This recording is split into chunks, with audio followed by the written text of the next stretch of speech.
दिल्ली के अंदर भी सियासत है और इस सियासत के माहिरीन, इस सियासत की बिसात पर बिछे मेंबरान पार्लियामेंट का हाल अहवाल भी सामने आया है। सुप्रीम कोर्ट के अंदर एक मामला चल रहा है और सुप्रीम कोर्ट के अंदर जब मामला मुख्तलिफ केसों के हवाले से चल रहा तो एक केस ये था कि हमारे मुंतखबा मेंबरान की क्रिमिनल डायरी भी पेश की जाए और ये अदाद-ओ-शुमार मुल्क के सामने रखे जाएं या सुप्रीम कोर्ट के सामने रखे जाएं कि आखिर लोकसभा, राज्यसभा और रियासतों के अंदर किस तरीके का माहौल बना हुआ है और ये जो इलेक्टेड रिप्रेजेंटेटिव्स हमारे हैं, क्या इनकी छवियां सही हैं या ये किसी भी क्रिमिनल केस में या कई एफआईआर के अंदर मतलूब है या किसी तरीके से ये उसमें उनका नाम आया है। अदाद-ओ-शुमार सुप्रीम कोर्ट के सामने रखे गए हैं और मेंबरान पार्लियामेंट के हवाले से ये साफ कर दिया गया कि 543 जो इस वक्त की मौजूदा तादाद है उनमें 251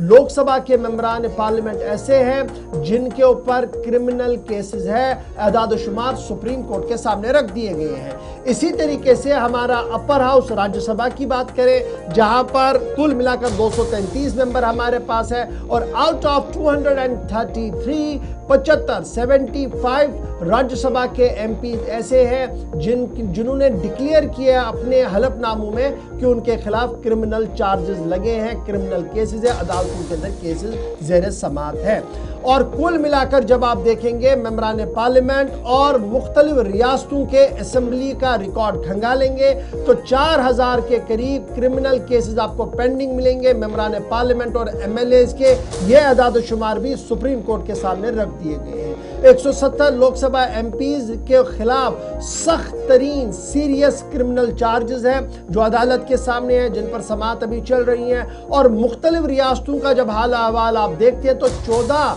रियासतों के वज़राए आला ऐसे हैं जिनके ऊपर संगीन मुकदमात दर्ज हुए हैं, क्रिमिनल केसेस दर्ज हुए हैं। 14 रियासतों के वज़राए आला भी इसके अंदर है। एमिक्यूरी जो इस केस के अंदर सुप्रीम कोर्ट के अंदर है उन्होंने कहा कि गुज़श्ता 1 साल के दौरान ये ट्रायल का सिलसिला जारी है, ताहम ये कब खत्म होगा इस ज़िम्मन में कोई भी बात अभी तक सामने नहीं आई है। एफिडेविट के अंदर यह साफ कर दिया गया कि 251 लोकसभा के 75 राज्यसभा के अंदर डिक्लेयर किए गए जिनके ऊपर क्रिमिनल केस है। और फिर आगे जब अदाद-ओ-शुमार को आप खंगालेंगे तो आपको पता लगेगा कि वज़राए आला जिनमें तेलंगाना के भी वज़ीर आला है, उनके खिलाफ वेस्ट बंगाल के वज़ीर आला है, कर्नाटका के वज़ीर आला है और इसी तरीके से दीगर रियासतों के वज़राए आला है जिनके खिलाफ मुकदमा दर्ज हुए हैं। और अब ज़रूरत इस बात की है कि स्पेशल कोर्ट या फास्ट कोर्ट्स को यहाँ पर बनाया जाए ताकि इन मुकदमात की समाअत हो और ये पता लगे कि जो मुकदमात इन पर, जो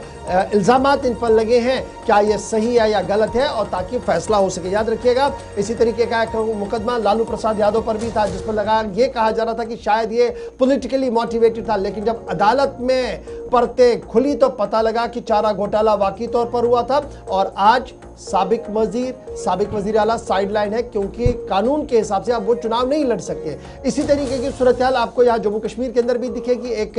साबिक वजीर चुनाव नहीं लड़ सकते हैं क्योंकि उनके खिलाफ भी इसी तरीके का मामला था। अगर ये सिस्टम ऑन रोल हुआ और सही तरीके से कानूनी कार्रवाइयां हुई तो ये आप समझ लीजिएगा कि बहुत सारे लोग मुस्तकबिल में चुनाव नहीं लड़ सकते। चलिए, ये तो एक इदारे की बात थी और बहुत सारे लोगों पर मुकदमा दर्ज हैं जो पार्लियामेंट के अंदर भी बैठते हैं और असेंबली में भी बैठते हैं, स्टेट असेंबलीज में भी और लोकसभा और राज्यसभा में अपर और